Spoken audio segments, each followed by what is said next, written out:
नमस्कार साथियों, के आर न्यूज ऑफिशियल में आप सभी का स्वागत है। आज मैं बात करूंगा लोकसभा सीट कन्नौज की। कन्नौज लोकसभा सीट पर ये काफी दिनों से कयास लगाए जा रहे थे। माना जा रहा था कि यहाँ से समाजवादी पार्टी के चीफ अखिलेश यादव लोकसभा का चुनाव लड़ सकते हैं। बीजेपी की तरफ से यहाँ सुब्रत पाठक को फिर से एक बार मौका दिया गया है, मैदान में उतारा गया है।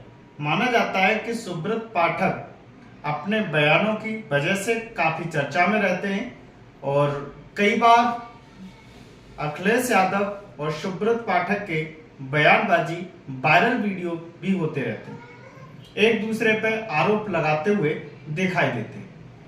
तो आज मैं कन्नौज लोकसभा सीट की इस बात पर चर्चा करूंगा कि समाजवादी पार्टी के राष्ट्रीय अध्यक्ष अखिलेश यादव कन्नौज को अपना घर मानते हैं। माना जाता है कि कन्नौज लोकसभा सीट से माननीय राष्ट्रीय अध्यक्ष अखिलेश यादव ने सन 2000 में अपने राजनीतिक सफर की शुरुआत की थी।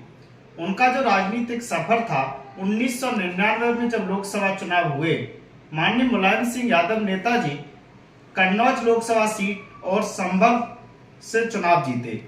2 लोकसभा सीट से चुनाव जीतने के बाद उन्होंने निर्णय किया और कन्नौज लोकसभा सीट से इस्तीफा दे दिया।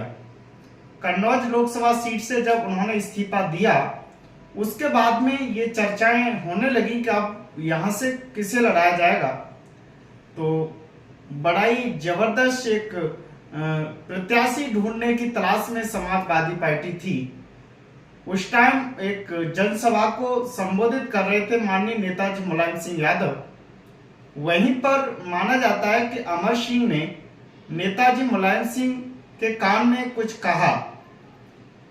ये कहा कि आप माननीय अखिलेश यादव जी को यहां से आप चुनाव लड़ा दीजिए।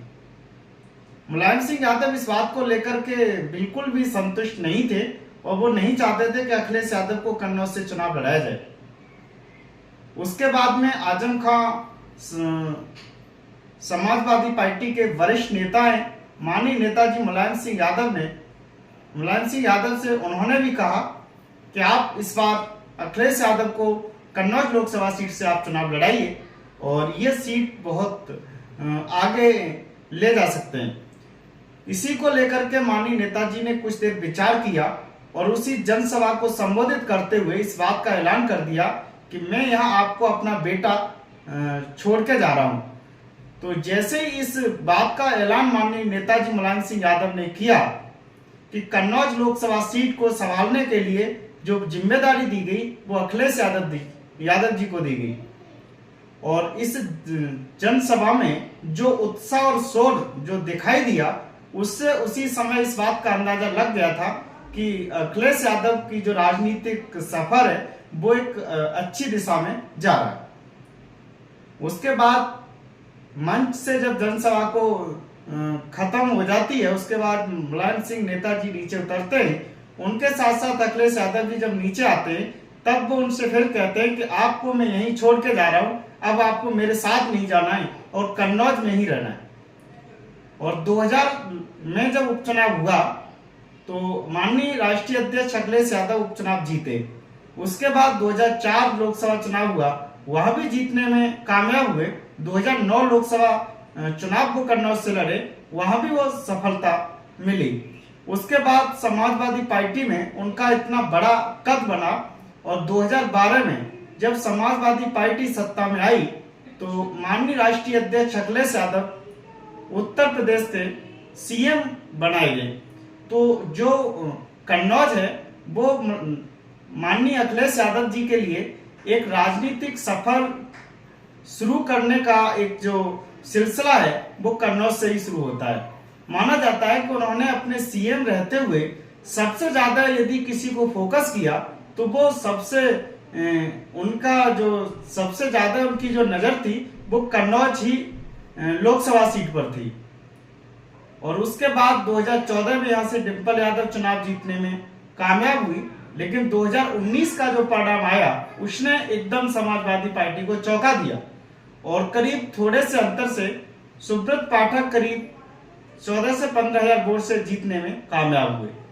तो इस बार मैं जो बात करने जा रहा हूं वो 2024 की करने जा रहा हूं। 2024 में जो मुकाबला है वो इस बार इतना कड़ा है। माना यह जा रहा है कि समाजवादी पार्टी ने अभी तक कोई ऑफिशियल नोटिस जारी नहीं किया है, लेकिन कन्नौज के जो जिलाध्यक्ष हैं उन्होंने इस बात का ऐलान कर दिया है कि यहाँ से जो आम जनमानस की एक आवाज है, जो समाजवादी कार्यकर्ताओं की एक आवाज है, वो यही आवाज है कि माननीय राष्ट्रीय अध्यक्ष अखिलेश यादव कन्नौज लोकसभा सीट से चुनाव लड़े। तो इसी को मानते हुए राष्ट्रीय अध्यक्ष ने अपनी सहमति जता दी है और माना जा रहा है कि कन्नौज लोकसभा सीट से सुब्रत पाठक और अखिलेश यादव का एक कड़ा मुकाबला होगा।